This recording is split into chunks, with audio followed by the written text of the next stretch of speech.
Namo tassa bhagavato arahato samma sambuddhassa.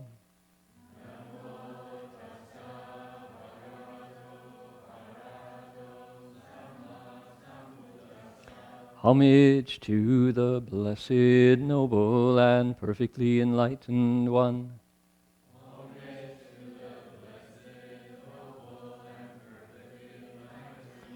Namo sadanto suchedoye alahudi samyao samputoshe.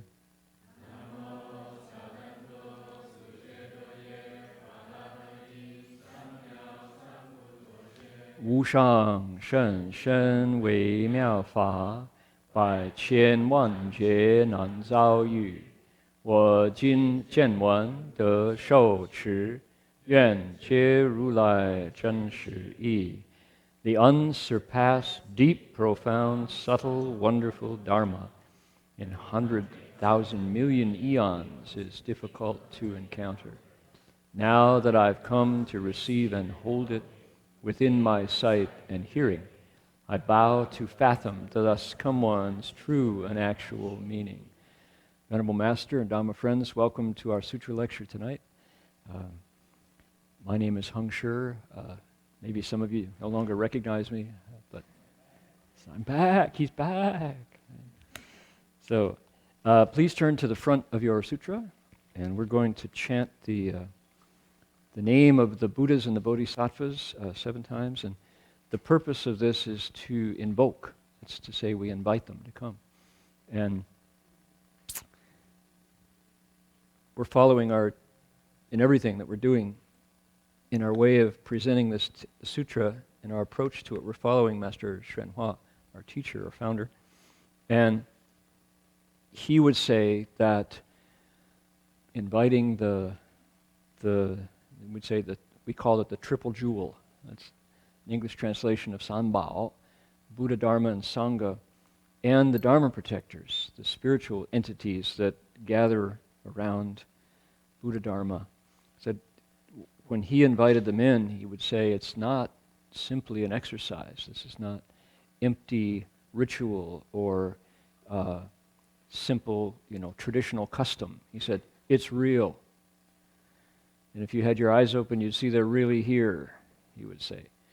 And, of course, we would go, oh, and take it on his word. But there was no reason to doubt him. The Master got nothing out of hoodwinking us or making us believe anything.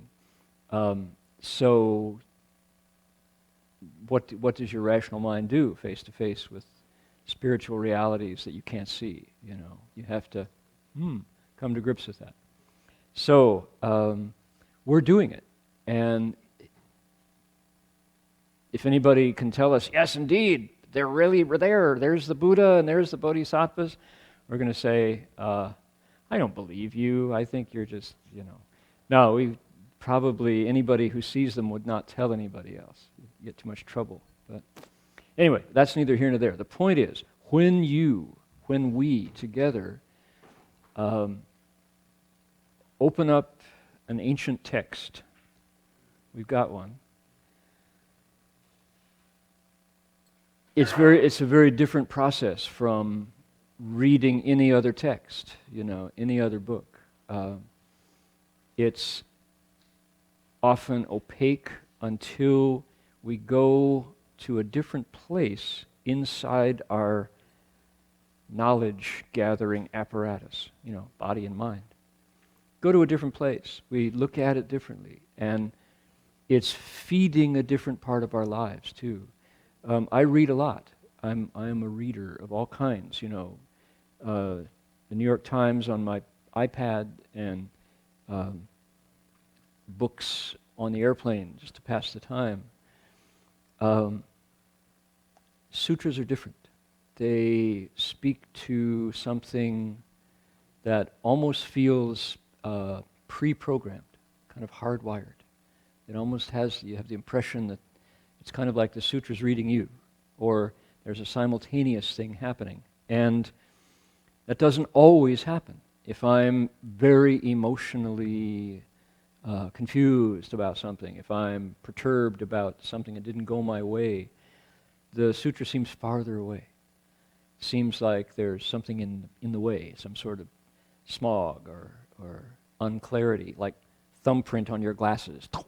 You can't see as well until you wipe it off. But on days that my mind is quiet, and that I've been listening to the chatter inside and not following it, not being turned by it, when I open the sutra, there's that experience of somehow mutual reading. It's like the sutra's alive inside, and it comes alive on the page. So how does that happen? I think it's something more than intellect. I think there's intellect plus, or intellect 2.0, which is to say, definitely I'm using my mind to read this, but there's another, almost a feeling of when you go up to the attic and you open a window and there's a cool wind going through the attic. There's a feeling of a breeze just that started in a clear, clean place blowing through. And it's a wind that once you experience it, you want to stay there in that clarity. So I think that's the influence of the Buddha, Dharma, Sangha, and Dharma protectors. Master Hua would say, all you have to do is be sincere and ru fa qing. Ru fa is a key word. Do it according to Dharma.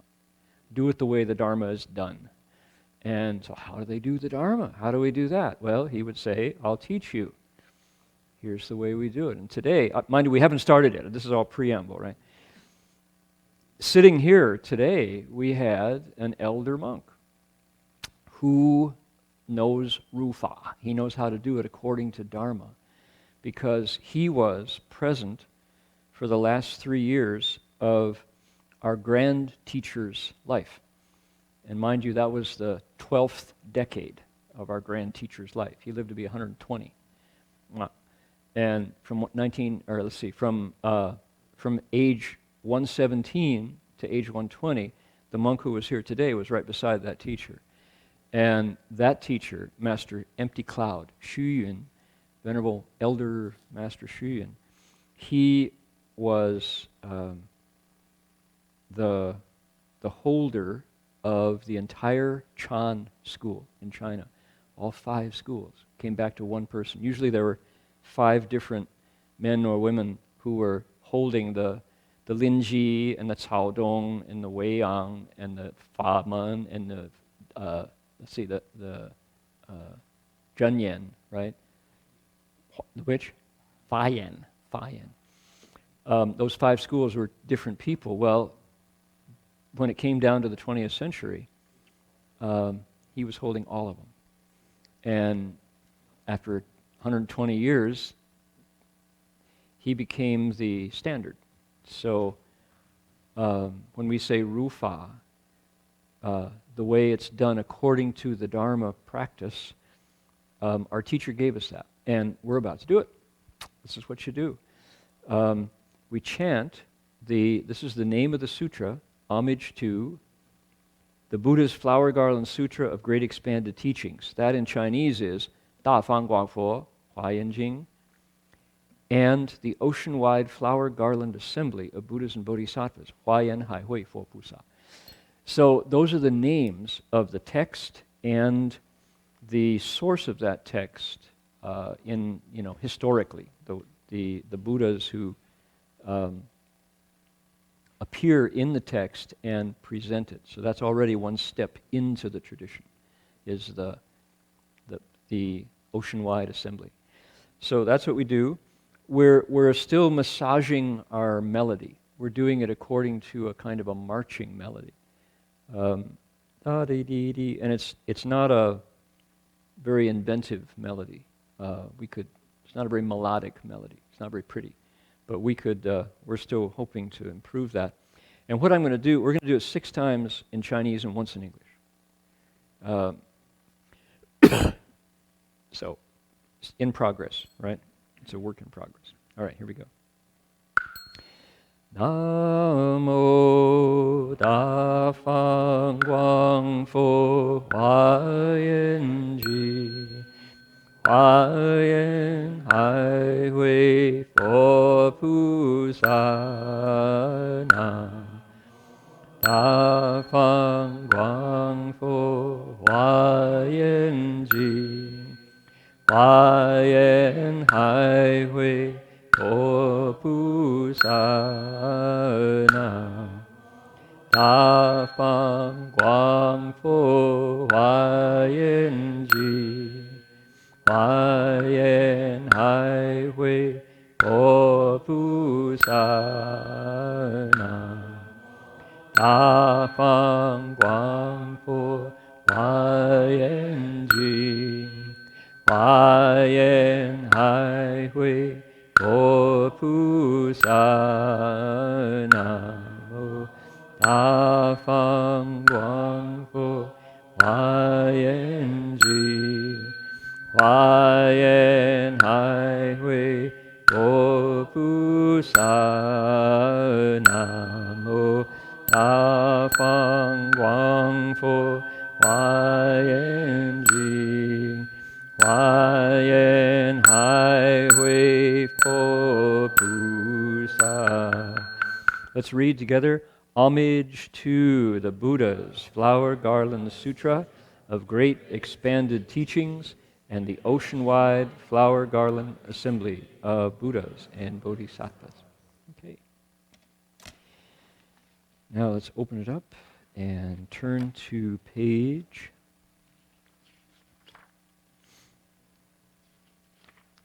We're on, let's see, down at the bottom of page 26 and 27.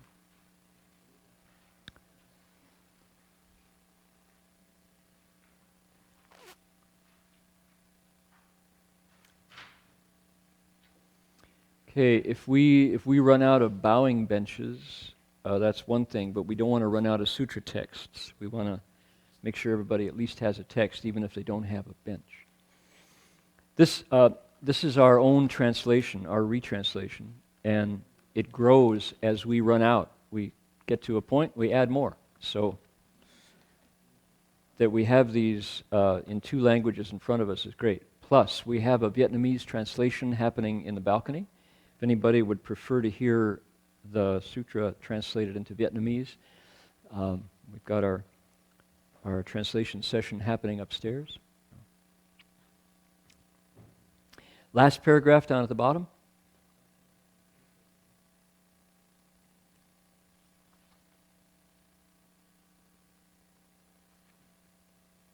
Okay. We'll read 26 and then turn over to 27 until we finish the paragraph.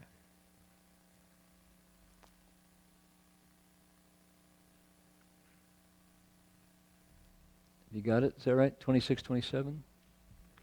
Okay, here we go. I'll give you a line, you give it back. 佛子菩萨住持现前地已，以愿力故，得见多佛。所谓见多白佛，乃至见多百千亿，哪有他佛？悉以广大心、身心供养恭敬、尊重赞叹、衣服饮食、卧具汤药。一切自生，悉以布施。I'm sorry， 悉以奉施，悉以奉，亦以供养一切众生，以此善根，回向阿耨多罗三藐三菩提。All right.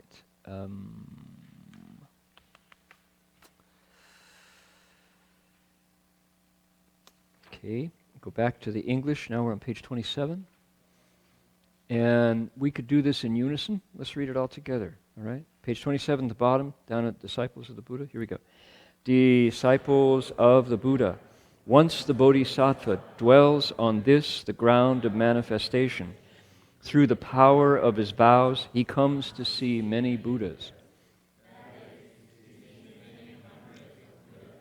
Up to and including seeing many hundreds of thousands of kotis of nayutas of Buddhas. With a vast, great mind and a profound mind, he reveres and makes offerings to them all, worships and praises them, completely offering up all the necessities of life, clothing, food and drink, bedding and medicines. He also makes offerings to all the multitudes of the Sangha and transfers those good roots to Anuttara Samyak Sambodhi. Okay, that's it. Good. Okay, now we're at the end of the sixth ground. This is the Avatamsaka, the Flower Garland Sutra. We're in the 10 grounds chapter, which is like 2/3 of the way through the text, the whole thing. We're 2/3 of the way through this chapter. This is the 6th ground out of 10, and we're at the end of it. There's a scene that happens. We just read it. And this is a fascinating part of Buddhist, the Mahayana, the Buddhist Mahayana, which is making offerings. This was totally not a part of my Methodist upbringing. Not something that we did. I know there are some Protestant religions that tithe. Everybody know about tithing? T-I-T-H-E? Tithing. Tithes are, you automatically take a portion of your salary, goes to the church. Automatically. Some people do it, I guess bank transfer, I don't know. They never even touch it. So every month they get, or every week they get 90% of their salary, 10%. If it's a 10% tithe, 10% goes to the church. Do Roman Catholics, was that part of it? Was it 10%? 10%. And it was voluntary. But it was really a blessed thing to do, right? It's a good thing. You're forking over your hard-earned bread to the church, And people, I'm sure, saw it as an opportunity. It was a great blessing to be able to support spirituality. The church was, for good Catholics, the source of goodness in the world. Education, sacred things, your marriage, your family, your funeral, your all that good stuff came. And so, sure, we'll support it. Here, 10% of my money. Wow, that's a big, big offering. So Roman Catholics, in my experience in America, they did this. They made offerings, but it was cash, mostly. If you were a person of real means, you would support a cross, a crucifix, or an image, or a window, or when there would be fundraising drives, the endless saints and Knights of Columbus and Girl Scouts and church and school, you'd continue to support. So if you grew up Roman Catholic, that was you were making offerings. The Methodist tradition, Protestant Methodists, not so much. We pass the plate, right? You go to church. I don't know if everybody had that experience or not, but this is part of going to church on Sunday if you're a Methodist, is you're in the pew, you're about halfway through the service. The sermon has not happened yet. The pastor has not given his words. But you notice the ushers are coming down the aisle. These are always very tall, distinguished-looking pillars of the community in their suits, coming along with a corsage, a boutonniere. And they have these golden plates in their hands. They march down. The priest comes down, blesses them, and then they smile and come to each line and hand you the plate. The plate comes down, and you are expected to put in the cash. I never saw anybody put in a credit card. I never saw that. That would have been interesting. Call me. If you didn't, you had to I gave at the office. it was not cool to not give something. At one point, they used envelopes so that you didn't know how much. It was kind of an anonymous, like a hongbao, only it was white, you know. Other times, no, we want to see the cash. More 50s. You know. So that was it. That was an offering. And did people notice what the neighbor was giving? Of course they did. You know. But it was, the offering came down and supported the church. The Methodist churches were not rich. Maybe because they didn't tithe. I don't know. But that was it. That was the offering, was cash out of your pocket in the plate on Sunday morning. And there would be a song while you know, and then the money would come up and they'd put it in front of the altar and count it at the end. And that was a large part of how the church survived. So in other words, in this country, we have something like this. When I first came to Buddhism, I looked in this altar, and it was fascinating. Look at the fruit up there. You know, my gosh, look at that. Wow, there's like lamps and 3 kinds of incense, and there's food part of the day up there, and flowers of all kinds, incredible, beautiful, you know, flowers everywhere. And it's just so nice to see these. At first, it was kind of a blur. It was just a lot of glittering things, gold things and all. But then when I got closer and looked, I realized there was a pattern to it, and it wasn't random. And it was clean. Looking at the offerings on an altar when it's done right. I've seen chaotic altars. Doesn't do the same thing. When the altar is set up right, there's a sense of this is correct. Zheng Que. You know, Zheng Da Guang Ming. This is right. It's expansive and it's bright. And so, okay, what is there and why? What just happened? The Bodhisattva, on the ground of manifestation, the 6th ground, because of his vows, he starts to see Buddhas. What's the connection? How do vows bring Buddhas to sight?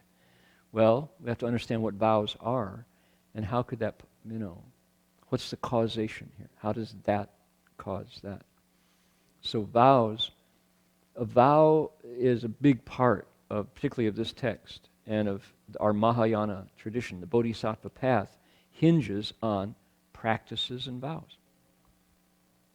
Right? And Earthstore Bodhisattva, who is right over there, with these, because it's night and the lights are inside, you can't see the stained glass, but he's that Bodhisattva. His has the greatest vows. And the one over here, on the elephant, has the greatest practices. So these are practices and vows are hallmarks of the Bodhisattva path. And it's a promise you make in your mind. What do we have in our lives that is similar? Well, I've never been married and probably won't have this experience. Guaranteed I won't. But those of you who are, or have been, or will be, make a promise. And you promise out loud. Some of you did it here. And the promise was to yourself and to each other and, right in front of the Buddha and everybody. You said, till death do us part, for richer and poorer, sickness and in health, for forever and forever. I will stay married to you and be your lawfully wedded spouse, And that's a promise we make. That's a real promise. How could it be more solemn? Now, unless you were, had your hand behind your back and I didn't mean it. you can't make it more serious. You're here in front of the Buddha, in front of your parents, in front of the pastor, the monk, or whoever's doing the ceremony, and in front of each other. And you say that. You mean it. So good. That's why it's meant to work. It's meant to last. So you say it from the bottom of your heart. And, that's one of the things that in our experience here that is similar to a vow. Similar to this kind of vow. It is a vow. It's an oath. It's I swear, I promise.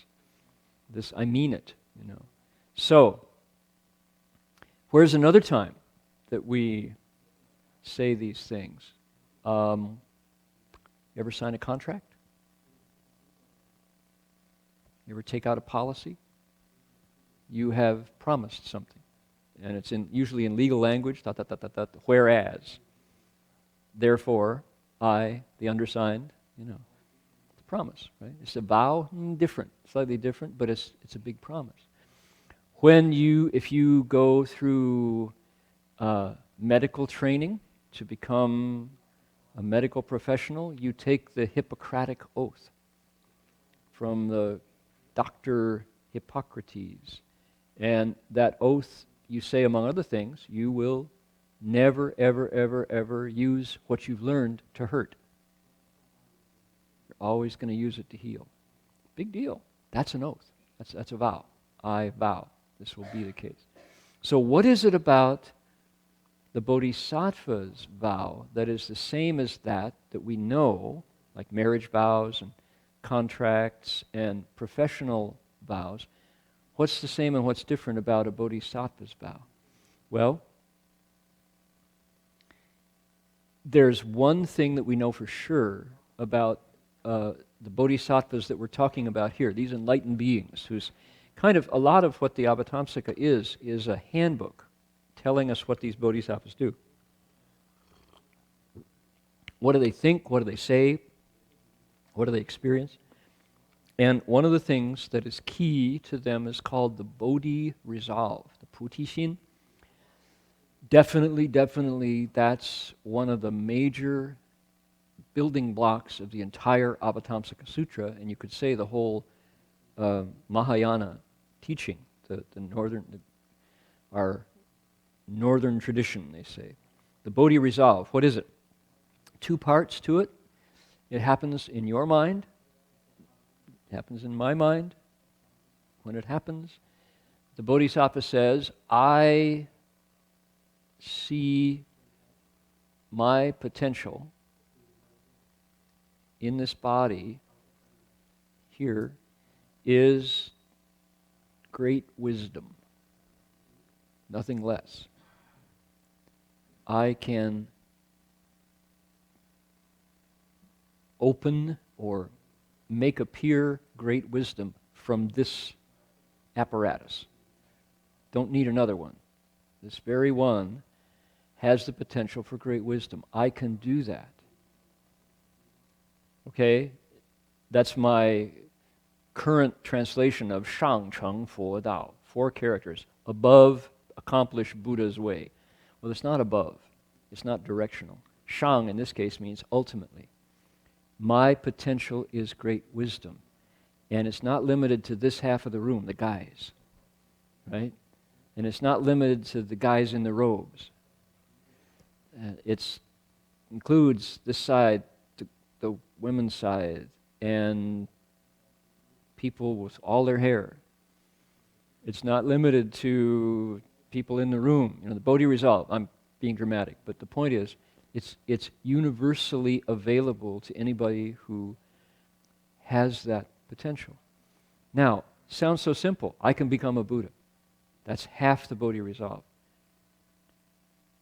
Why don't we see that? Well, you have to understand, I'm only a girl. Right?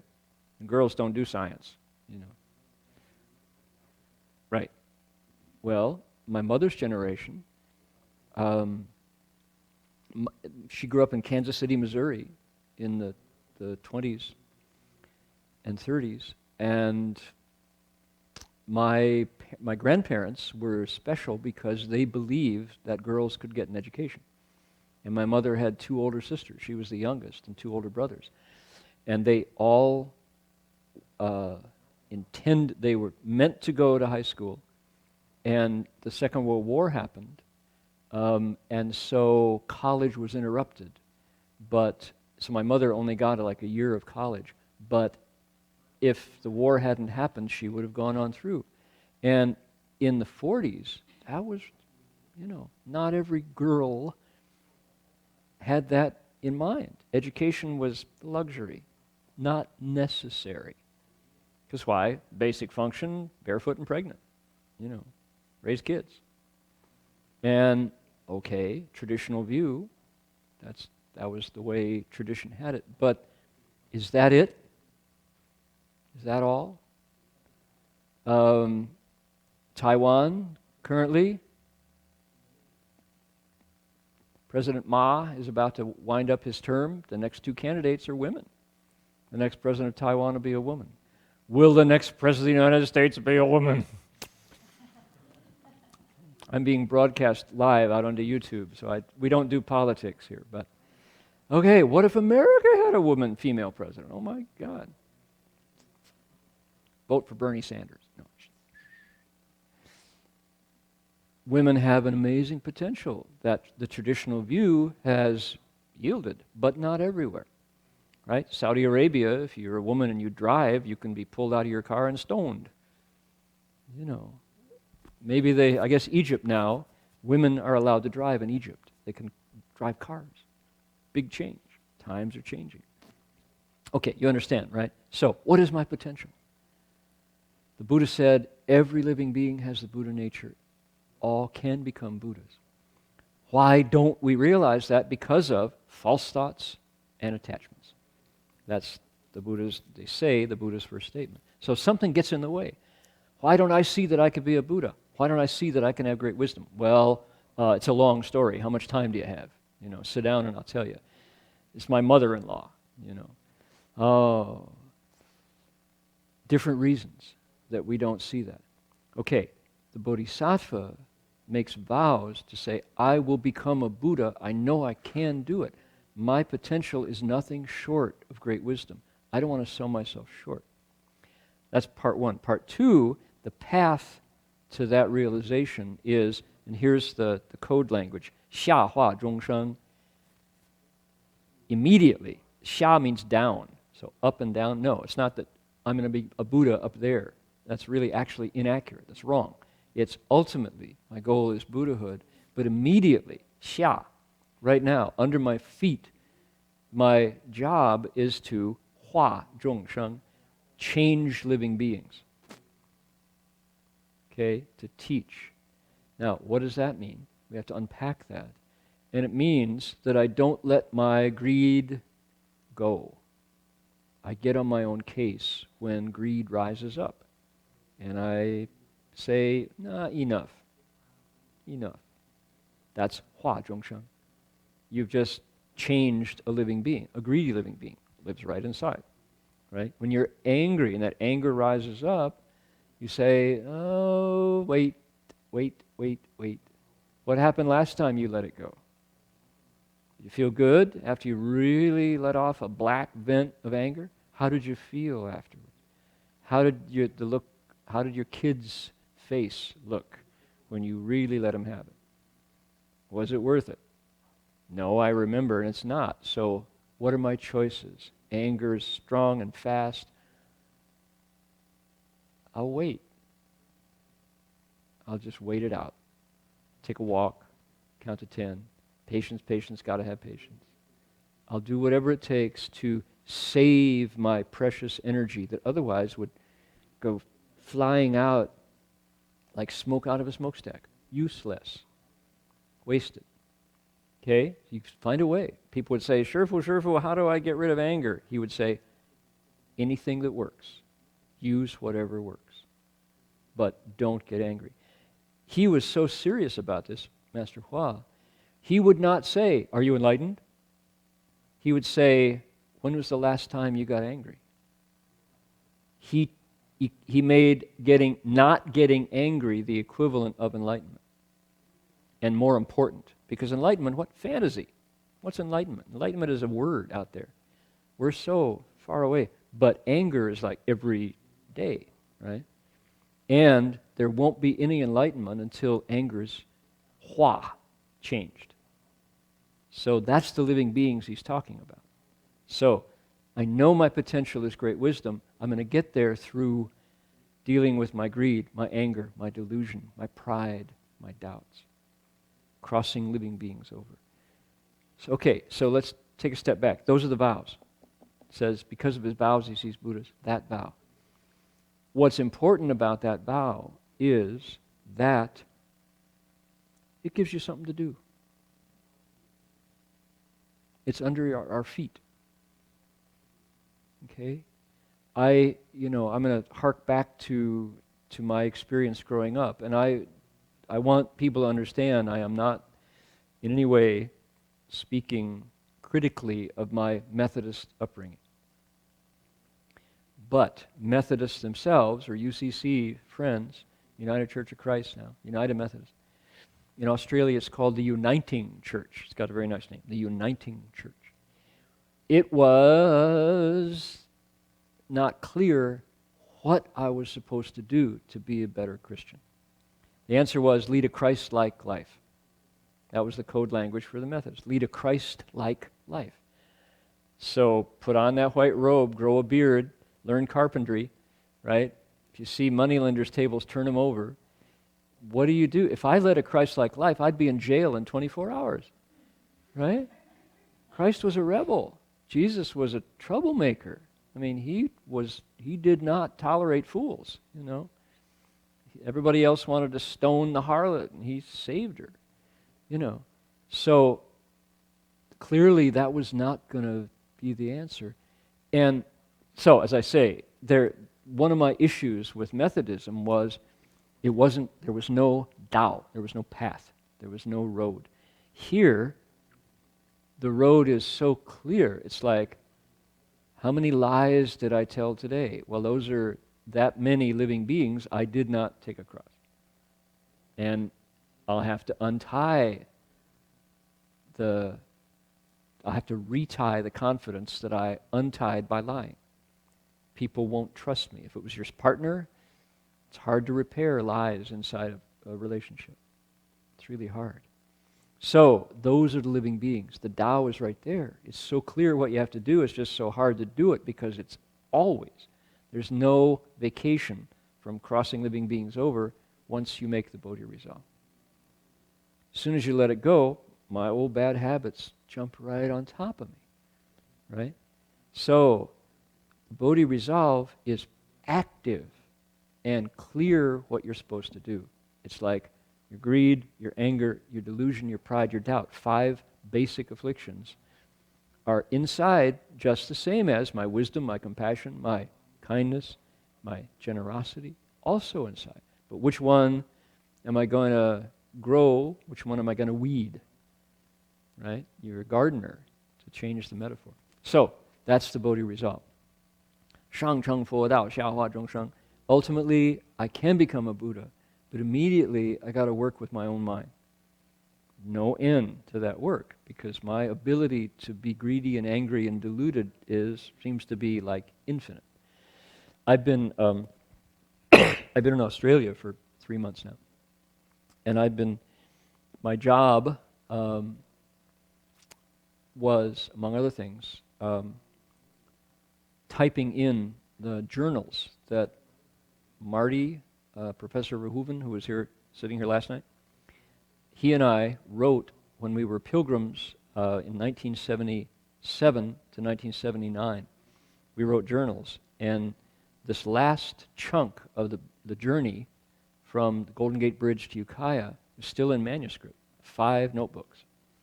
And we dug them out, and Jin Hosher helped me by setting up a copy camera. And just hit the button, flip the page, hit the button, and turned it into a PDF. So I had the PDF of volumes 1, 2, 3, 4, 5, and we kept the originals here, because if I'd taken them out of this building, I'm sure some accident would have carried them downstream and gone forever. So I had the PDFs, put them on an auxiliary mind.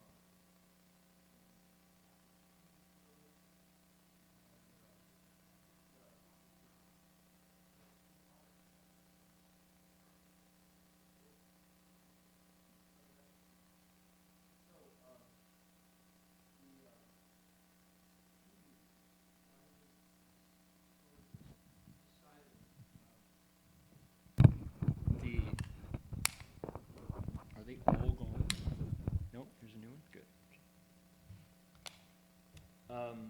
There's a zoom function, and so I was able to, Jerry, this is all corroded. This is an old one. I was able to make it bigger than real life, bigger than reality. It was great. I brought a whole bunch down just for once.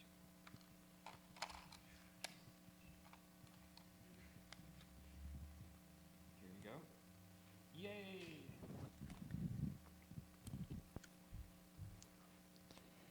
So I was able to look at my monitor and read Marty's handwriting, and type in the stories and the experiences.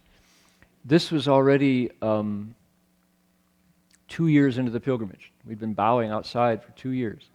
And our journal writing had moved inside. What we were writing about were these internal states coming up around the events happening outside. And every entry has a quote from the sutra here. So I've been revisiting Marty's and my state of mind as we bowed along. And pretty much both of us weren't talking at all. I was silent, but he was trying to deal with his, we borrowed the Chinese word 毛病, his problems, his faults and habits in the mind. And Marty's and mine were different. You know, I need to edit, I'm sure it's probably, some of you know about his history as taught by Master Hua, who said that he was the Emperor Liang Wudi, the martial emperor of the Liang dynasty. It was not like Liang Wudi, he was Liang Wudi, said Shifu when he left home, the day he left home. So Shifu gave him the name Guoting, Heng Chao, Chao Ting, palace. And so Marty's thing, as he's writing in this journal, and this is a preview, I want you all to buy it when it comes out. Don't say, oh, you told us already, I don't have to buy it, right? But the preview, I won't give you no spoiler. Spoiler alert? No, it's unedited yet. So, okay.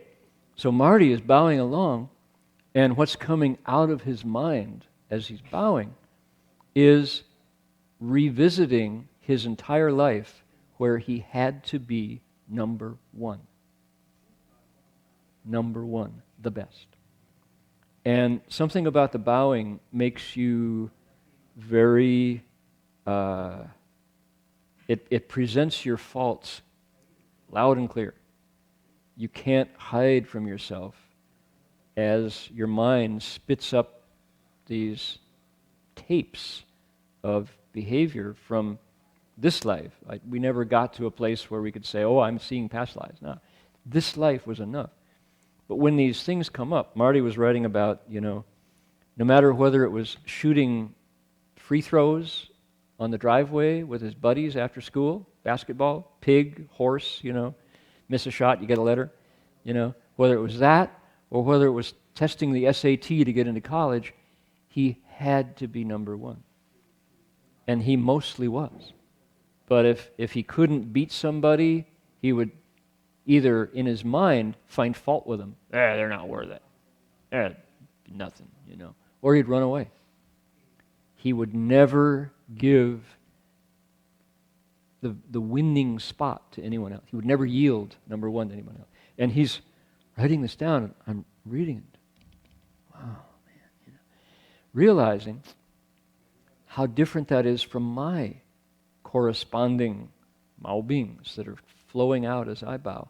Mine have to do with truth and falseness. Telling the truth, very hard for me.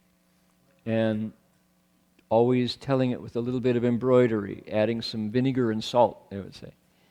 In the Irish, they say, just a bit of blarney, you know. It just makes it a better story, goes down better when you hear it that way. Remember it's better. So, no, it's called lying. It's not pretty at all. It's bending the truth, stretching the truth, covering the truth, coming up all the time, in my mind. So I'm I did that my last visit to Australia. Now I'm doing Marty's.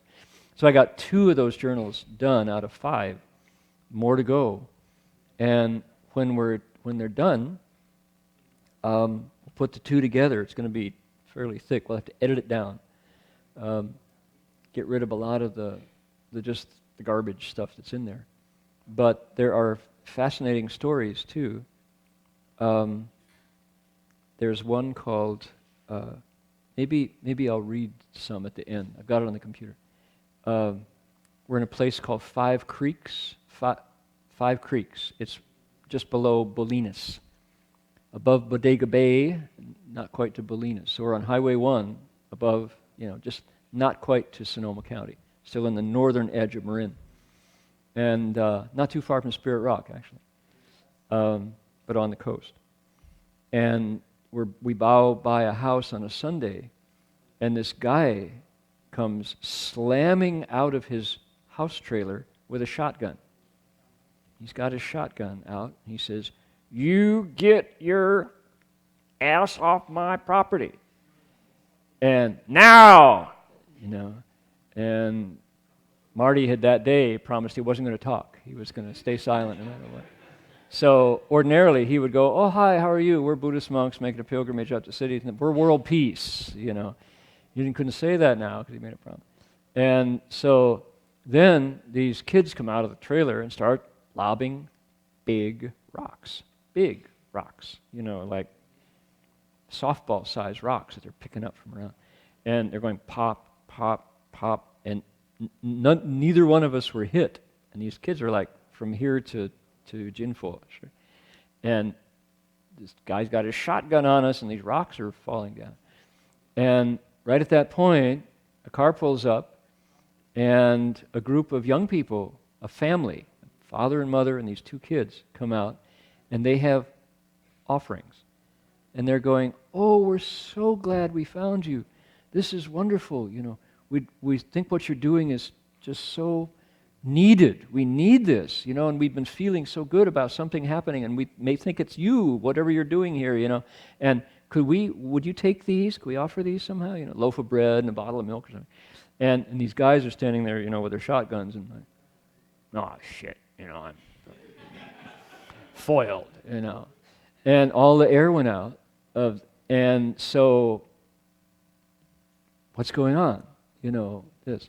Well, it was something about the power of the giving in the hearts of the couple and the kids. These kids were like all bright, You're not going to hold a shotgun on a kid who's offering apples to a monk, That's just doesn't make sense. So that was, I'm writing that was the outside stuff, but the inside stuff is what I've been working with all along.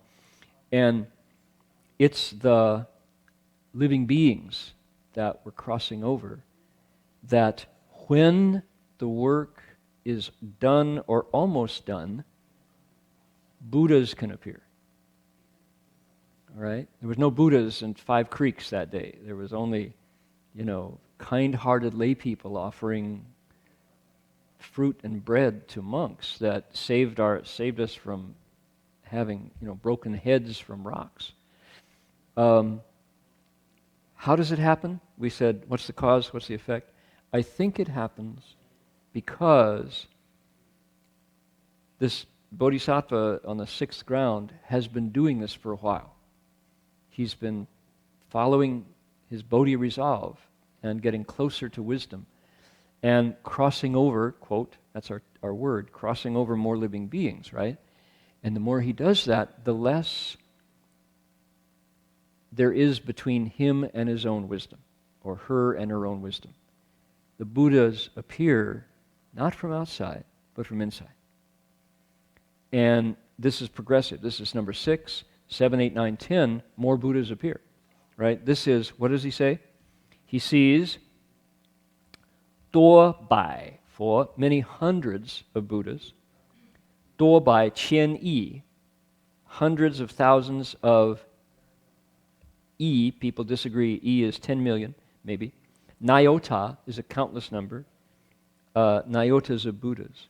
Where was the koti? There was no koti in there. Thousands, kotis of Nyotas. There's no koti in there, right? Meola. That's a mistake in the translation. So, hundreds of thousands. The koti might be the E, but that's not our usual translation. E is a, yeah. So anyway, koti is juju. Usually, it's romanized. So, okay, lots of Buddhas. Later on, more Buddhas. The numbers grow because there's more purity in the nature of the person cultivating. So, seeing the Buddhas results from the work done inside. It's not an accident. It's not that the Buddhas decide to grace this person. I mean, I guess that could happen too, but it's because there's the person's bodhi resolve has taken him or her much closer to their own wisdom. Okay? All right, so that's paragraph 1. What happens next? Here's this scene, I said. This is a very interesting thing that goes on in these sutras. It's called making offerings. And maybe, we talked about tithing, we talked about passing the plate, we talked about the power of a family offering fruit and bread. But look at what the sutra tells us bodhisattvas do. Xi yi guang da xin shen xin. He uses a big mind, a huge, wide open heart, an open heart and a profound heart. That's key, right? That the motive is from this wide open heart. 供养, 恭敬, 尊重, 赞叹. 4 things. Offers, respects, that's probably bowing.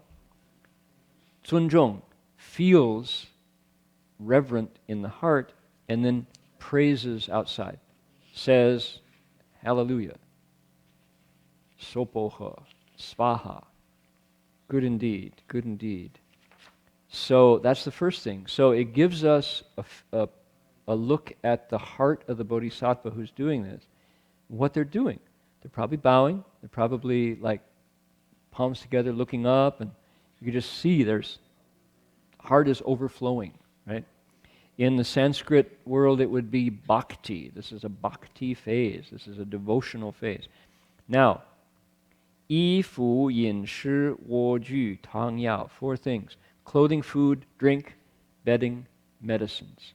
Bedding, it could be sleeping bags, but it's more likely shelter or dwellings, kind of, right? Woju is literally sleeping stuff, things for lying down, but it includes palaces too, or A-frames or tents or something like that. What are they? These are the 4 requisites by which you sustain life. This is very neat because why? The Buddha defined these things as what the Sangha needs, minimum requirements for the physical survival of monks and nuns. What is it? Clothes for the body. We're in a temperate area, so you need different seasons of clothes. Yin Sure, food and drink to feed it. Shelter, could be a sleeping bag with a mosquito net, like the Thai monks do. And then medicine for when you're sick. If you lack one of those 4 things, you will suffer. When you're cold, when you're hungry, when it's time to sleep, or when you're sick. If you have those 4 things, you can survive so that what? You can cultivate. Now, look at the wisdom of this. This is the Buddha's insight. To keep a human life going, you need those things. Food and drink, medicine, clothing, bedding for the night. how does that stack up with how we define how much we need now to survive? For example, Wi-Fi. How many of us can do without Wi-Fi, right? Well, it's funny. It didn't exist 10 years ago. I remember when the word broadband was this unimaginable luxury. Remember dial-up modems? And then the green light comes on, 64 baud, 128 baud modem. I was on the earliest Buddhist bulletin board in the Bay Area. It was called Tiger Team Network. And people had, what was the early dial-up modems? They were like 16 baud or something like that. And that was all there was. And you would dial up with your 16 baud modem to Tiger Team, which was a BBS, a bulletin board. And it took a fair amount of savvy to know how to get on it. And this is before email. Email didn't exist, right? The operating systems were CPM, DOS was like cutting edge, MS-DOS, And so Tiger Team, it was created by a guy named Gary Ray, who is still around. Gary is graduate of Cal and went on to create this. And my function on Tiger Team Buddhist Bulletin Board was the Q&A monk. It was called Ask a Monastic. And people would type in their questions, Are you enlightened?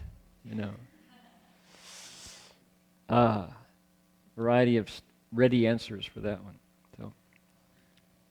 So it was really fun. For 3 years, I was a PhD student. This is like 2001. And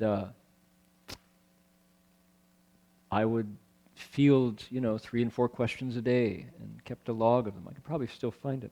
It's the same questions people ask perennially.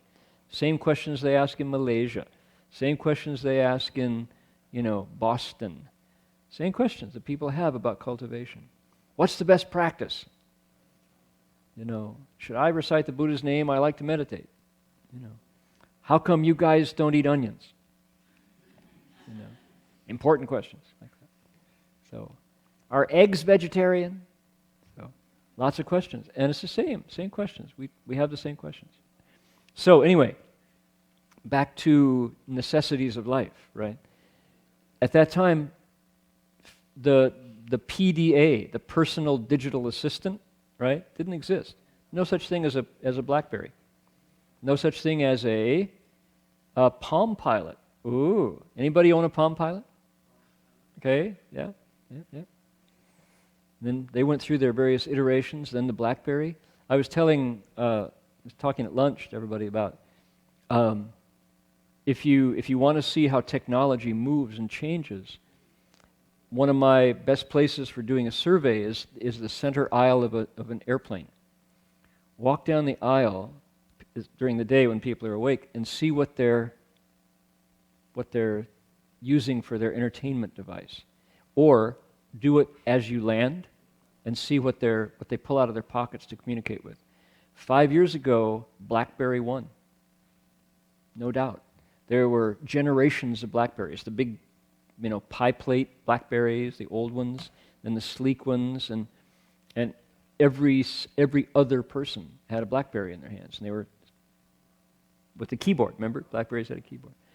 And for one reason or another, bless their heart, I owned a BlackBerry.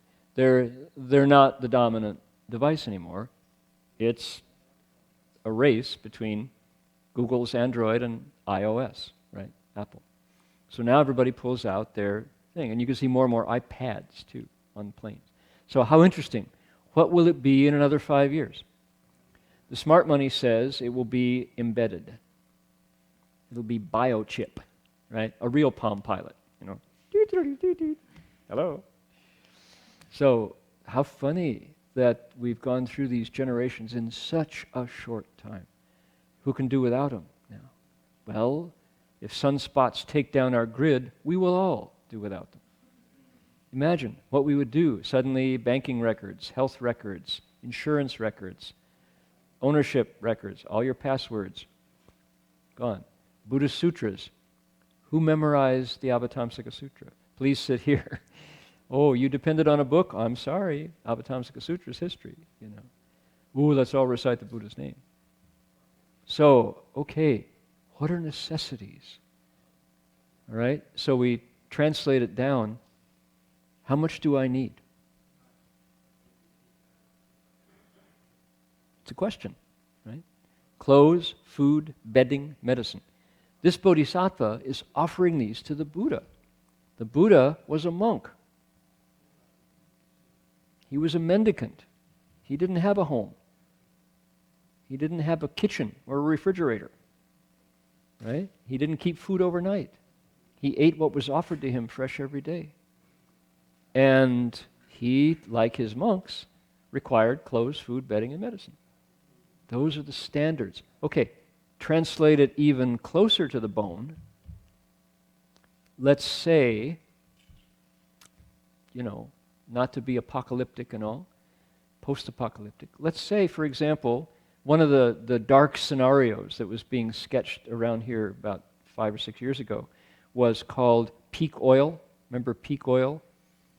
Where people were saying we're moving down the planet's ability to feed our fossil fuel addiction.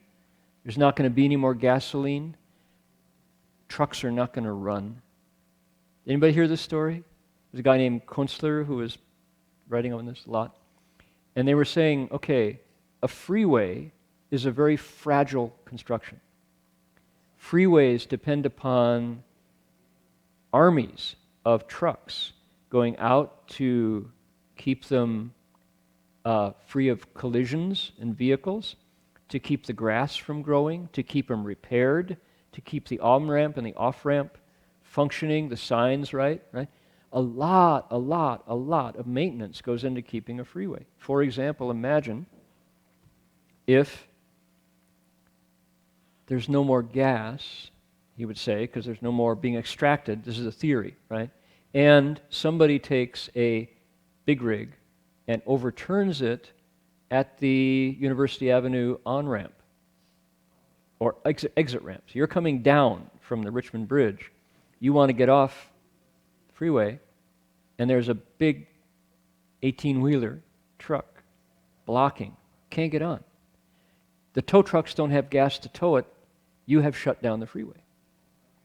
The freeway becomes a shuffleboard court, right? Becomes a tennis court because you can't drive on it. There's no on, no off. They're very fragile. Freeways are fragile. What comes on freeways? The food in the safe way. Grocery stores have this thing called time to market, which is they don't stockpile stuff anymore. Some things stay on the shelf. Peanut butter stays on the shelf, right? Produce, baked goods, meat, seafood, all that stuff wasn't there yesterday. They truck it in, truck it out. We depend upon trucks to have food in the Safeway or the Albertsons or the Ralphs or wherever you shop. Okay, once the freeway shut down, guess what? All those items are not available anymore. What you going to do? Well, this is the theory. Okay, I'm just running it by you so you could remember that it is very fragile. The things we take for granted. What do we need? Clothes, food, drink, shelter, medicine when we're sick. Where's it going to come from? Following this theory, how much do I need? It puts a whole new perspective on things that we assume are normal. For example, let's say papayas from Mexico, all right? Or oranges from Florida. We live in California. Well, we pretty much get California oranges, but strawberries grown in California sending out to the rest of the country. Almonds, right? We think these things are just normal because we're here in the Bay Area. In fact, we are living surrounded by stuff that is very, very rare and precious and hard to get and depends upon mountains of conditions before they come. Take away a couple of those conditions, those things go away. we will be back should any of this apocalyptic disaster scenario, I'm not suggesting it should any of this come to be, pretty soon you as an individual, me as an individual, will have to decide, what do I really need? And the Buddha gave us a clue. He said, clothes, food, bedding, medicine, 4 requisites to keep your life going. That without these 4, you suffer a lot. If you have these 4, you can sustain your life and do something valuable. All right, so I'm giving you all this information to keep the picture going, to say, isn't this an interesting contribution from the Buddhist Sangha to a sustainable planet? People who are awake to the actual reality of our dwindling resources on our stressed planet are talking seriously about, where's the water going to come from? How much food is necessary to sustain elders' homes, prisons, schools? What can we cut from our diet that keeps people alive that is available locally? Locavores, right? Not eating gourmet locally, eating to survive with what you grow. This theory says, I really think this is interesting notion, probably the most valuable skill moving into the 21st century will be the ability to grow food from the ground. Okay? My grandmother, my mother's mother, 2 generations back, was a superb gardener. And my guess is some of you maybe have farmer parents. Maybe some of you grew up on a farm, right? Or maybe no, maybe you're city dwellers, but you had uncles or aunts who grew up on the farm. Marty, for example, his extended family was a farming family in Wisconsin, dairy farmers. So, okay, have those skills gone away? Have we forgotten how early you have to get up to get the seed in the ground and, make sure that the cows stay out of the growing stuff? And so, interesting, huh? The ability to grow food could be one of the most valuable skills going into the 21st century. So, how much do we need? Here's our bodhisattva who is making offerings to Buddhas. What's he doing? He's using those same things. Look at our altar here. I want to make a point about this. The necessities of life, clothes, food, drink, bedding, and medicines, and he gives those things to the Sangha as well. Not only to the Buddha, but he gives them to the monks and nuns around there. And then he gives Dharma by transference. He's doing multiple giving here.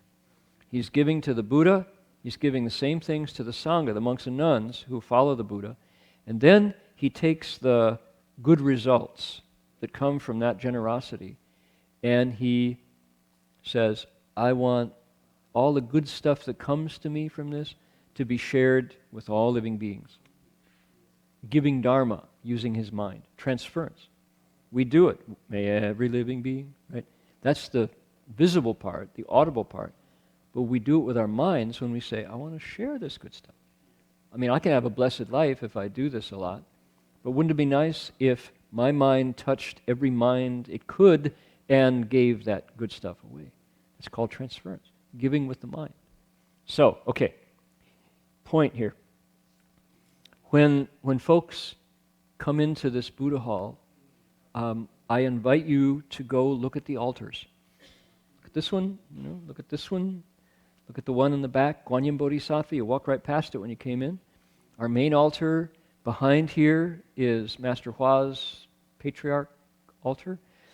We've got the rebirth altar in this little cloister here, chapel, and the long life altar here. Go take a look. One thing you will notice is nothing died for the offerings. That's key. It's really important. There are no burnt offerings of flesh on the altar. That's not true of all religious texts in the world. Some praise burnt offerings. We knew we were in another place. We're no longer in Kansas. When we went in Indonesia, Jakarta, into a temple called the Sanbao Jiao, the Three Jewels tradition, and on the altar were ducks, like with their feet in the air, and chickens that were roasted, and bottles of baijiu, of homemade whiskey on the altar. And what was it? It was local religion. It was Minjian Xinyang, popular faith in Indonesia. And it blended the Buddha, Confucius, and Lao Tzu. And Jesus was in the back, So they were hedging their bets. So there it was, and we go, boy, something died there. Yeah. You think Lao Tzu likes the duck? No, it's Confucius. He likes the duck. No. So notice nothing died on these altars. Also, notice among the, I was mentioning that one of my gripes with Methodism was the path was not, nobody was helping me, saying, do this and you'll be a good Christian. It wasn't clear. If you look at the offerings on the altar, anybody can offer them. That's really key. It's not the case that a certain caste or economic class are empowered to make offerings in Buddhism, and nobody else can because they can't afford it. Not the case. Got a nice apple? Shine it up, put it on the altar. You got some fresh, clean water? Offer a beautiful cup of water. Put it on the altar, right? Got some nice flowers? Did you grow them yourself? You didn't swipe them from the... We used to have people who would pick a flower on the way in, It's like out of the monastery gardens. Take it in. Here you go, Buddha. Does that count? As you called stealing. So, but you grow some nice flowers, and you bring those in and, arrange them and put them in, and, that's a nice offering. Offerings are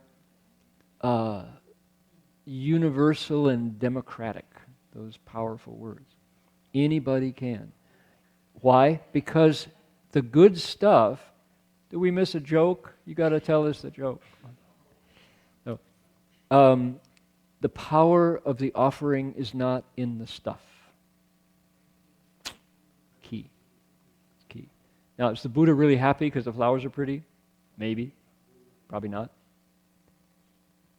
The power of the offering is in the heart of the giver. That's why the traditional story, the story of the widow's mite, mite meaning M-I-T-E meaning little thing, famous story. Is that Aesop? Might have been one of the Aesop fables. Well, it's not a fable. I think it was I forget who, we could look it up. Somebody want to do an extra credit project. Where did the widow's mite come from? It was the story of the rich person, rich man, rich woman, who comes in with a truckload of oil to make the offering, to light the lamps, big as a cartwheel, and the wick is as large as a pillar, and it's going to burn for 40 days and 40 nights. And it might have been a Jewish story. I think maybe it was Rebbe Nachman who said, his disciples were like, oh, wow, look at that, she's a wonderful, donor. She made all this offering. We can light so many lamps. Isn't that wonderful, Rebbe? And he goes, meh. That was his answer. Meh. That's Yiddish for me. So, and they were like, he said no. And then the poor lady, she shuffles in, her shoes, her toes are coming through her shoes, and she's, hasn't been able to wash regularly, comes in and stands in front of the altar and, takes this candle and puts the candle up and just stands there and prays, And the disciples come down and they're going, please, you're smelling up the altar, And the Rebbe comes down, and he says, "Good woman, what is your wish? May you be blessed. May all generations be a blessing for the world." And the disciples are like, and they say, "Why did you go me for the great donor and come down and give a blessing for the old lady?" And he said, "For the rich man, giving a cartload of oil wasn't even a day's wages. He has so much money, he could have given that 100 times over, and he still would have had more." But that represented the entirety of that poor woman's earnings. She gave her last penny for the candle. Comparatively speaking, she's got the merit. Right? And they're going, right? The Buddha told the same story. It's an obvious one, right? When we hear it, we go, yeah, right. So, what matters most? Sincerity, not the stuff. It's not the stuff, it's the sincerity. So, here's our Bodhisattva giving clothes, food, bedding, and medicine to the Buddha and to the Sangha equally, and he could give all kinds of stuff, but he gives these necessities, and anybody can. Right?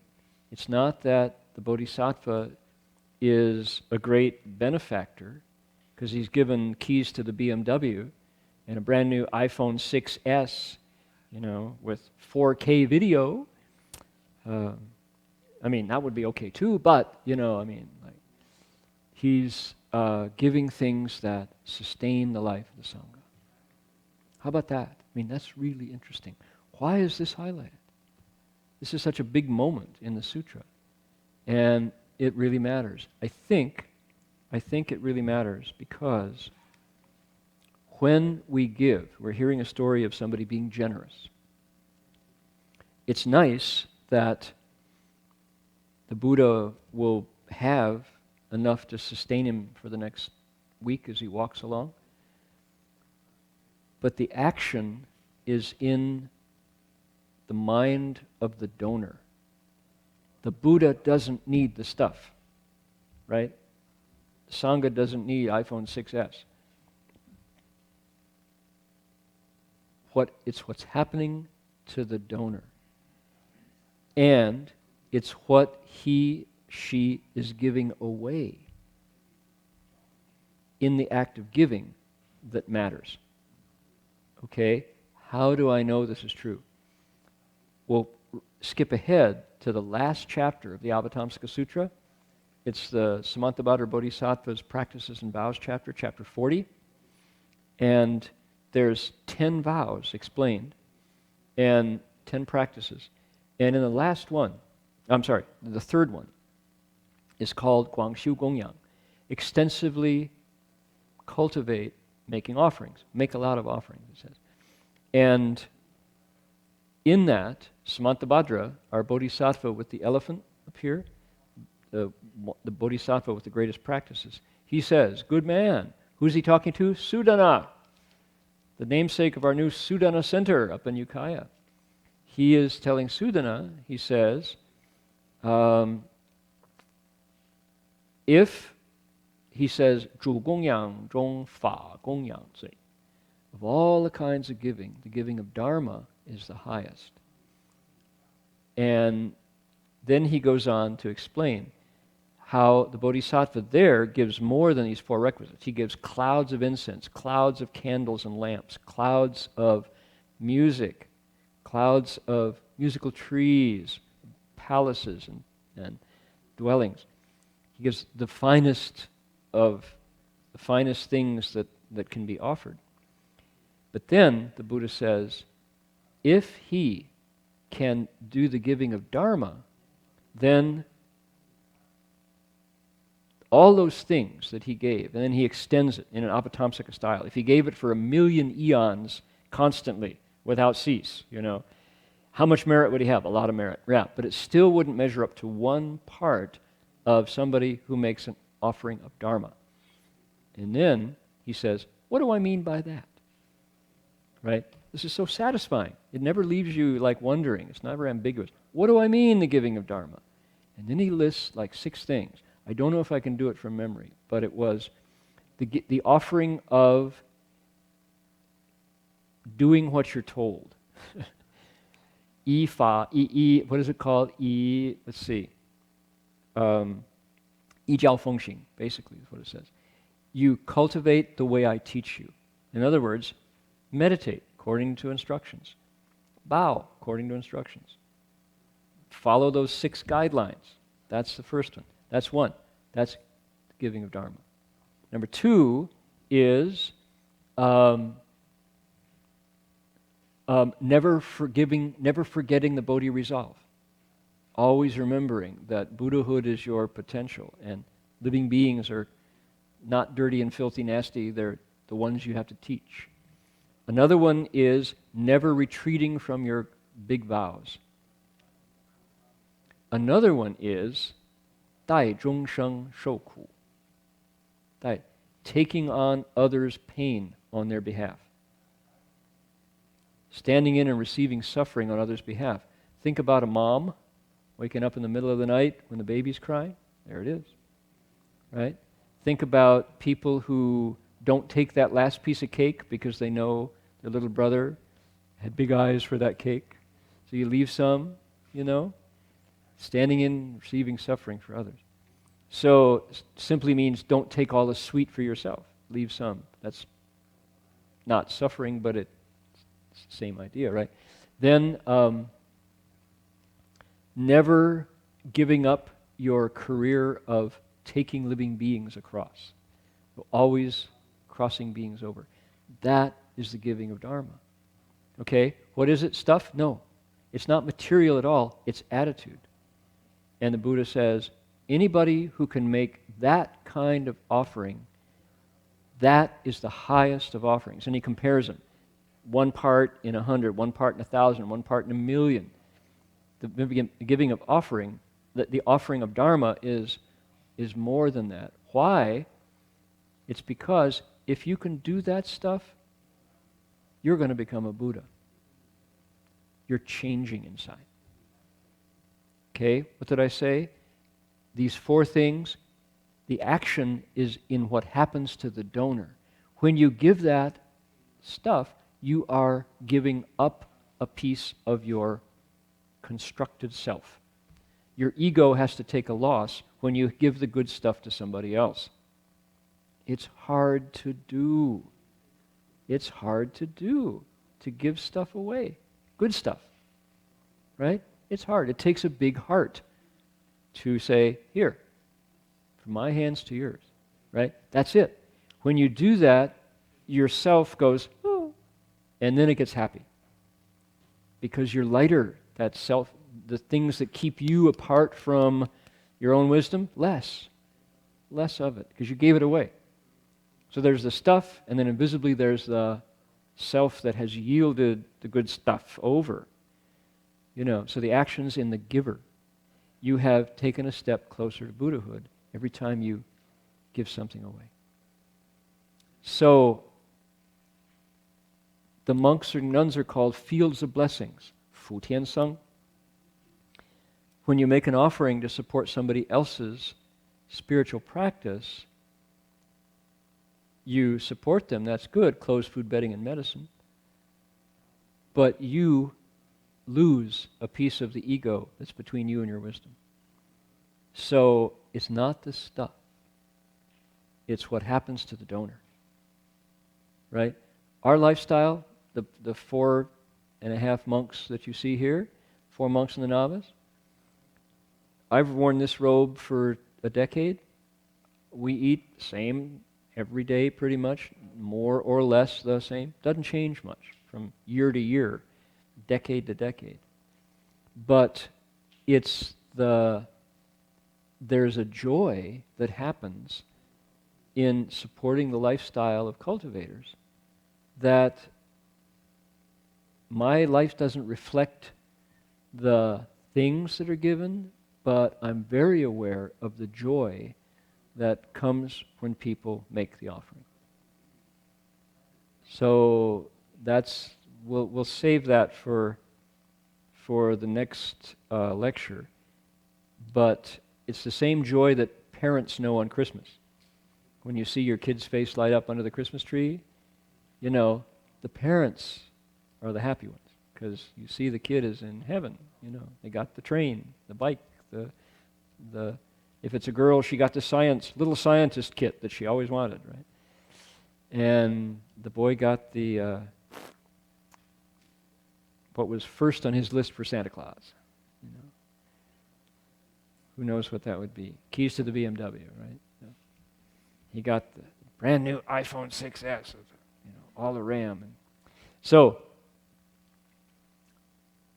this is the magic of giving, and that's why it's so powerful. It creates joy. It allows you to give away self. It creates positive affinities with the Buddha or the Sangha that you're offering to, and it sustains life. It's sustainable. What a lesson our bloated American consumer society can learn from the Buddhist Sangha. Clothes, food, bedding, medicine. In a car to get us up and down Highway 101. You know. Of course, gas has to go in the car. Suppose we had to walk to CTDB. And then, boy, when we got there, the words we said would be listened to, right? You walked all the way here to say this, you know? No, we just drove up. We're going right back, you know, after the lecture. We're turning around and hope we get through the Santa Rosa without the traffic, you know. That's unsustainable. Suppose we had to really, you know, bow to get there. You know. When you get there, people say, oh, you know, what's he going to say? So, this is, how much do we need? If people are frantic, if, let's say, Kunstler's day comes and there's no food in the store, people say, oh my God, what do we need? How about clothes, food, bedding, and medicine? Start there. Shelter from the storm, medicine when you're sick, clothes and food. It'll do it. Then, when you got those necessities, then you go out and you do good stuff. You help people. You serve. Make people happy. Make their pain go away. Teach them. Teach the young people things. Good. That's a life well lived. So I'm thinking that the Sangha needs to elevate the visibility of their model. It has worked for 2,500 years. It's the longest running fraternity on the planet, largely because the Buddha pared it down to the essentials and then created a supply line, whereby the monks and nuns speak Dharma as their lives are sustained by the lay people, and Sangha continues. So, we'll see. I'm a great campaigner for the wisdom of the Sangha order, having something to say to an American, North American culture that needs some right-sizing. We need some downsizing. All right, let us do, left out a part. The Bodhisattva then transfers to Anuttara Samyak Sambodhi. That's Sanskrit. It's that's the name of the Buddha's enlightenment. That means the Bodhisattva, as he gives away all that good stuff, says, may we all wake up and become Buddhas together. That's the transference to Anuttara Samyak Sambodhi that he makes. Okay, you have in your songbook in front of you, the back page, dedication of merit. Do some of that giving. Put your mind onto other living beings and think about what you would like to have happen in the world. Speaking of giving of offerings, this was an offering. People know that story. Every time I touch this guitar, it's got a special something on it, because this came from the luthier's hands into the Sangha. Imagine?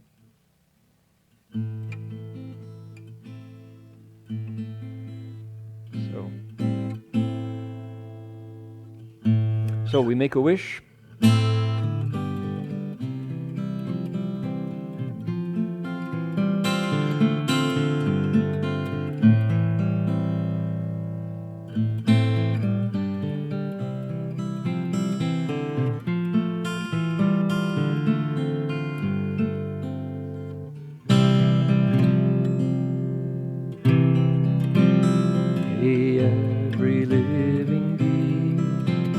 our minds as one and radiant with light. Share the fruits of peace with hearts of goodness, luminous and bright.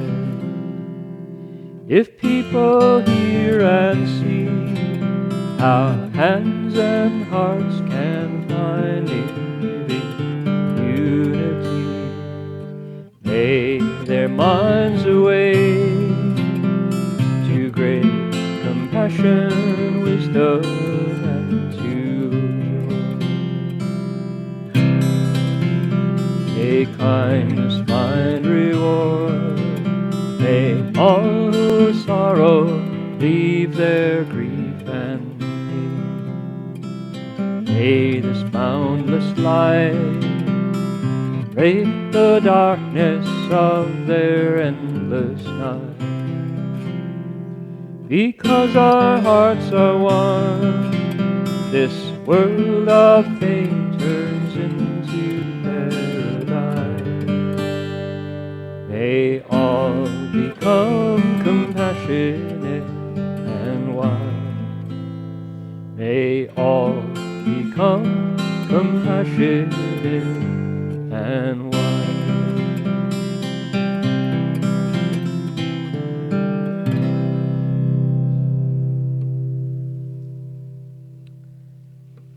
Okay, may it be so. I have been in the Queensland bush of southeastern Queensland on the coast of Australia for 3 months. And I'm closing in on my visa requirements, which I have a green card there, and I need to be physically in Australia for 2 years out of 5. And I'm working on my 6th year now. I started in 2010, and I prorated too little every year. So now I got an extension, and I'm crunched in. I have to be there until June 6th. Then I'm good for another 5 years. And I have to go regularly. So I'm going to be here for this coming week. Next Saturday, Master Minghai, the abbot of Bailian Si, one of the young bright lights of the Chinese Buddhist Sangha, will be here to share the lecture podium. He'll be sitting here. Minghai Fasher is a very skillful speaker. His English is pretty good, and he is one of the few monks in China who has experience teaching Westerners and thinks that's important. So he's going with us to the Parliament of World Religions. After that Saturday, we will be, then in the next week, a bunch of us will be going to Salt Lake City. After Salt Lake City, I'll be back for a few days. I go to China for a forum, go to Taiwan, and then back to Australia. So whatever we've been doing with that screen, we'll be doing it a little longer, and then I'll be back. And after June, I'll be here for, until you're ready to get rid of me. So, how can we miss you if you don't go away, So that's what's ahead. But I can only do that because BBM is in capable hands. And we have a strong staff of monastics and lay people here who are carrying all the programs forward at the same time, getting their education and cultivating, protecting the way place. So that's my plan. And some of you have just arrived. Some of you have been here for 20 years like me. 20 years is a long time to sit, on one stage. And Australia is a place where the Dharma is growing, and we need to shrink our planet so that we kind of think, yeah, I could actually go to Australia and stay in California and go to Australia and stay. Yeah, it's good. So Australia is a lot like I think California probably was in the 50s, when things were still fresh and it hadn't been swallowed up and spit out, So that's my plan. Yes, Tam. November 16th, something like that. Yeah. When will you be there? Oh, you're invited. Come and stay for a while. We're gonna get him up there. Tony's Tam's son. I've been in touch with him, and I know his story. So we're gonna bring him up to Gold Coast and let him decompress from his work down in Sydney. So done. Then you have to come visit him. Yeah. Yep. That's good. We've got his room waiting. So. Done. Yep. Okay. I'd like to introduce two friends who are here. Behind the camera there, looking very talented as a filmmaker, yes, is Marcin. Marcin is just that. He's a very talented documentarian. And he is here accompanying Andre. And I can't say his last name in Polish yet. I'm still learning. Which is? Czerkosz. Good, yeah. And Andre is a citizen of New York, a son of Poland, and is a documentarian along with Marcin. And they're here in their project is making a film about Buddhism in America for a Polish audience largely, but not limited to that, certainly. And they're going everywhere interviewing all kinds of Buddhists, and they'll be going with us to the Parliament as well to take in interfaith. So we want to see them, on the sidewalk, say hello, and buy them a cup of coffee. You all drink coffee, right?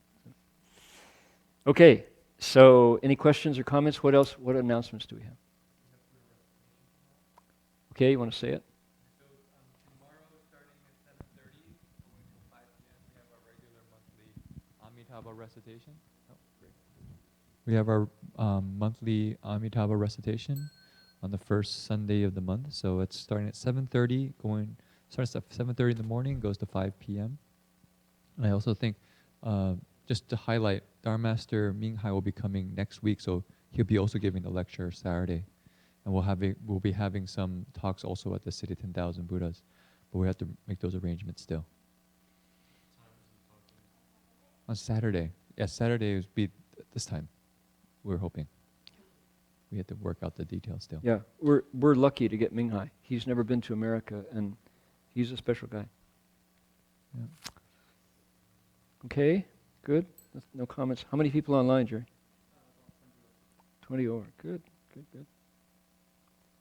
I will show. I'll give you a slideshow. Catch up on on Ali and Pauline, our kookaburras and possums and currawongs and lorikeets and all the critters. And I had an experience in Malaysia this time, which was people know Imi Ui, Huang Huiyin. She's the Malaysian composer, singer. You've heard her music. We play it at noon here. We played it today. She has never done anything solo. She's always been the support for other people. On stage, that is. Her music is solo. But she recently created an evening of entertainment called Sounds of Wisdom, Hui Yin. And I got to attend one of the performances. There were 5 performances at Istana Budaya in downtown KL, the National Concert Hall. And then she invited me to take part in a discussion forum. That's the reason that I went, among Buddhist musicians from worldwide. Her performance was stunningly wonderful. That thing that she created, it was the closest thing you could say would be like a Broadway play, but not at all. It was Buddhist. And included some movement and dancing and her songs and a choir, a chorus of men and women. Just the best Buddhist music I'd ever heard or seen. We're thinking about how it could be possible for her to bring it to America. She's on her way to Singapore for the second. She did it in Malaysia, now Singapore, and then on to Taiwan and Hong Kong, maybe. But if she could come to the U.S. with that, it would be fabulous. There's a large group, a cast of singers and dancers and stuff. So it may not be practical, but we're thinking about it. It was fantastic. It's not yet available on DVD, but as soon as it is, we're going to get a copy, invite everybody and watch it. So, just amazing. The one particular part with Erstor Bodhisattva, where he saves 2 hungry ghosts from the hells. And the hungry ghosts are played by two of her group who can do Butoh, Japanese movement, B-U-T-O-H, Butoh. Anybody seen Butoh theater? Where the human body does things you don't expect it to do. It twists and bends in ways that you never knew bodies could. And they look like ghosts. And they're hanging upside down from a tree, and all white. And the actor who is Erstor Bodhisattva is totally believable that he's Erstor. And he comes over and he puts his hands on their heads, and they, their humanity returns. You can see the light return, and it's just incredible. And he leads them off towards the light. Everybody was in tears watching it because it was so moving, and you could visualize what it must be like to be a ghost in the hills and to hear the Dharma, So, yeah. Okay, let us bow. We'll see you all next week.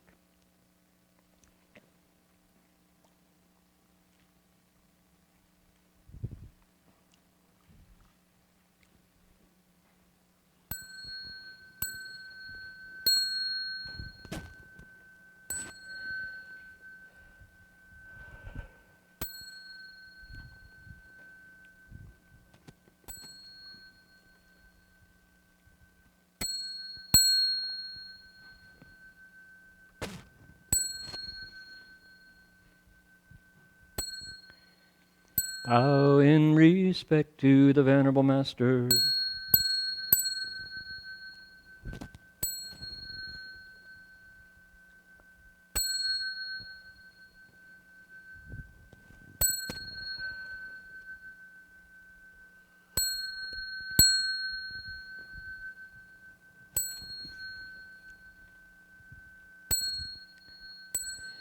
Ah.